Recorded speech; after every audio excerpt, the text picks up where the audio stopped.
back again with some more Dinner with the Enemy reactions. So this is from episode 3 of the actual series so far.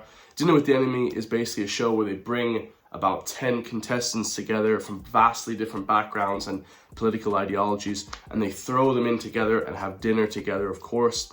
The show definitely more left-leaning. It's trying to push their sort of left-wing Marxist ideology, but a few different characters such as Dermot, Tyem, and Ben Scallon are definitely pushing the more right-leaning message, so that's great to see. Of course, Dermot left. He was too controversial. He was too hot for TV, so he had to get thrown out of the dinner hall, okay, wherever the dinner hall is. And now they've brought in a new guest called Stephen Kelly. He was one of the lads on, I believe, Hardy Bucks, the best show pretty much on Irish television ever. But this one's going to be gas, guys. We have 3 different segments, 3 extremely controversial debates. Let's get into it. Even reveal yourself. I think a couple of them might recognise me from social media more than anything. I was a satellite character in the Hardy Bucks. My name is Stephen Kelly. I'm 42 years of age and I'm from Swinford in the beautiful County Mayo. I'm definitely not afraid of argy-bargy and I'm well able to handle confrontation.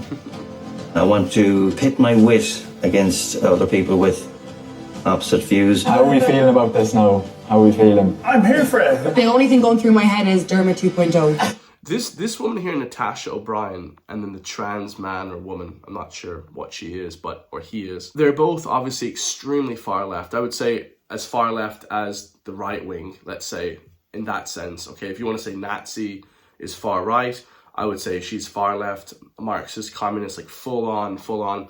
And definitely to me, it's really sad. She always seems like very erratic. It seems, and I can just tell by the eyes. It's like in Scarface, Chico, the eyes never lie. The eyes, Chico, they never lie. The eyes seem dead to me. And it seems like she's addicted to SSRIs or antidepressants, antipsychotics. Really, really erratic behavior from this woman throughout the show in the last 3 episodes. Ireland would have been a traditional country, but it's definitely gone way too far to the left. Yeah, that's the funny thing too. Ireland is a traditional country, but definitely now it's gone so far left. Things like Pride, we have Pride Month every single month now in Ireland. You know, it's like Pride Month in June, Pride Month in July. Then I hear like it's Pride Month in August or Pride Month in October. And it's like, is every single month Pride Month? You know, when are we going to have Family Month? When are we going to have Straight Month? Is that a thing anymore? No, probably not. It's just all LGBT pushed like crazy, pushed on kids. It's just disgusting, guys. Like Pride, I just don't get Pride. There's no straight month or white man month.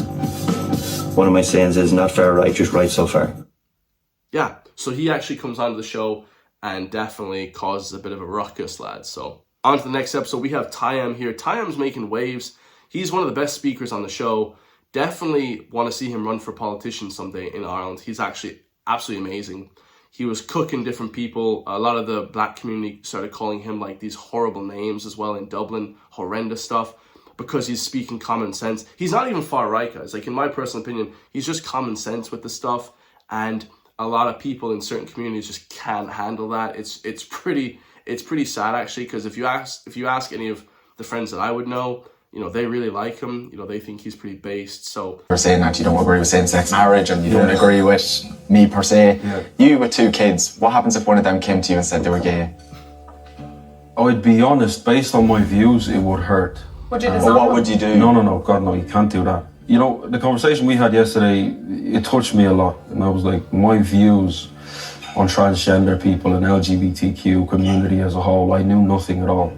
And it's painful that, you know, I had to hear from you that your life experience was a result of people who say they walk with God, telling you God hates you and all of those things, right? Because there's certain things in the world I believe that only God can help us with. There's certain pains that only God can take away. Who is anybody to take that away from somebody else? If my child came to me with that, it would hurt. For simple reasons, I want to have lots of, you know, I want to have grandkids and stuff like that, right? As a father, I would 100% back him up on that. that's a really good point, and Stephen Kelly agrees with him. You know, he says, you know, the reason I'd be upset, not because he's gay, and nobody cares, even including myself, I want everybody to be as free as possible and to be happy with themselves. But you want to have kids, you want to continue your family lineage. You know, it almost seems like people now are choosing to be these things because they've lost religion, they've lost sports, they've lost, let's say, exercise or helping improve themselves. So they have to kind of get ideologically attached to something that's easy. Okay, I'm gay, I'm trans. It's like, it's almost like an ideology that's easy to latch onto now. You know, it's something that they've made cool in mainstream media. So now they're pushing it and kids want to do it more and more. And yeah, it's just, it is definitely taking away the whole family values. And of course that leads into the whole Marxist narrative and ideology as well. Last one here, they're talking about the abortion referendum. Of course, Natasha O'Brien has to get involved in this one and she just loses the plot. Let's watch. Someone vote no in the abortion referendum. I did. Well, fair play to Ben for actually believing in his point. You know, that is a trip mine like conversation. So why do you want to have a say with what women do to their bodies? So obviously that's an extremely leading way to phrase the question. It's true because voting no. If you want to, Ben was like, "Oh, that was very leading." It absolutely was, because I mean that was the most leading question ever. That was the most set up question. Okay, it's like, you know, basically saying, "Oh, what do you mean? Like, why do you want to have a say with this?" And not giving him a fair, basically, opportunity to explain his point. Me personally, I don't care, guys. You can have abortions. I'm not against them personally. Obviously, I think up to a certain point, I think it's like 12 weeks or 16 weeks. There could be some sort of ethical issue right there, you know, or people using this too much, like certain people, certain hoes, they use it as like a contraception. They're just getting abortions every weekend, you know, or every quarter, let's say, like a flipping financial, like a financial incentive. But yeah, some people abuse it. Obviously, that's not good. Or late-term abortions or post-birth abortions as well. Some people do that. It's crazy. Just to like harvest the organs of kids and just crazy stuff like that. It's obviously more happening in the US because there's a market for that, you know, for the organs and just horrendous stuff like that. Here in Ireland, I don't think it's gotten that bad yet. But yeah, I mean, I definitely wouldn't be against that. But there are certain things that you have to kind of take into account, guys. You know, it's not just a free-for-all, right? Kind of makes sense. Okay, health-wise as well, if you're sick in the hospital, definitely, guys. Like if some lady in the Galway hospital, a famous case, an Indian lady, she died from sepsis because they wouldn't allow her to get an abortion. That's obviously horrendous. Like, that's obviously the worst thing imaginable. Like, have the abortion if you're going to die. Like, that's crazy stuff, right?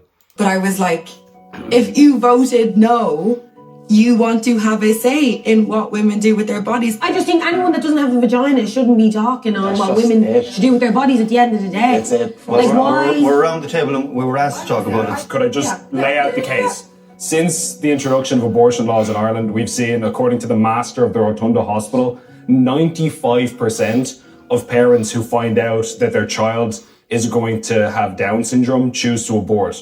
And we see similar figures in the UK, we see similar figures in Iceland and all over the Western world. Hang on a second, wait.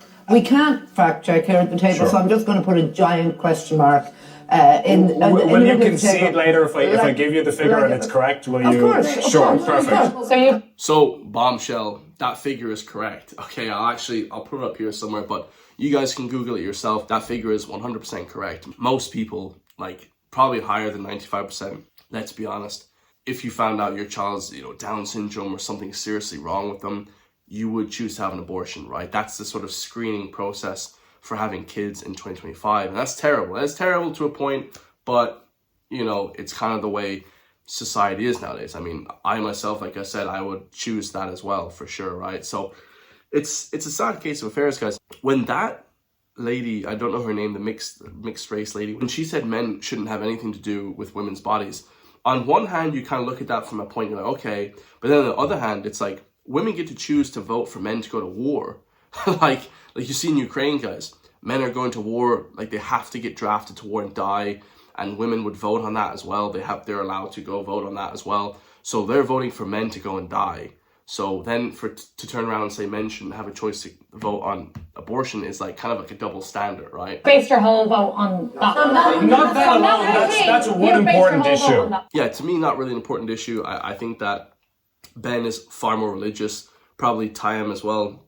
When it comes to stuff like that, I wouldn't be up there with that kind of thing. Like, I'm not super conservative, let's say, because conservative people definitely have a certain religious beliefs as well that I wouldn't be super ingrained with. So yeah, that's my opinion on that one. Hope you guys all enjoyed that. That's Dinner with the Enemy. going to be reacting every single week to just clips from the episodes because it is super controversial. And it's pretty much the only Irish show that's on mainstream media that's allowing a more right-leaning voice into the mainstream. It's the only show, to be honest. So shout out to Virgin Media, to be honest, because they don't allow any of this rhetoric on any RTE, News Talk, like any of these shows. If you spew any sort of right-wing narrative or ideology, you just get cancelled immediately. It's just like a complete travesty. So let me know your thoughts on that. I love you guys all. If you want to support me so I can help support you, push back against the woke mainstream media and the Irish government, hit the join link underneath the video. Become a member today for just €3 per month. We have new members every single day, so I greatly appreciate that. I love you guys all, like I said, and I'll see you in the next one, man. Peace.